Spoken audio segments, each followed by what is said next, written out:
mwishoni darasa la 7 mimi na yeye ndo tulijuana.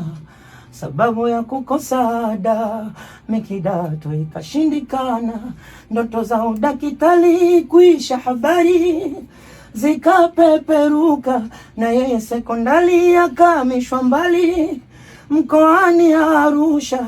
Hisia na balehe zilikuta anakati, mambo ya kupenda ujana maji ya moto, moyongo oja basi. Nikaja kusikia yuko Gongo la Mboto, mala chuo Mtwara Masasi, au waongo waenga kwamba dunia ndogo na sijowisa.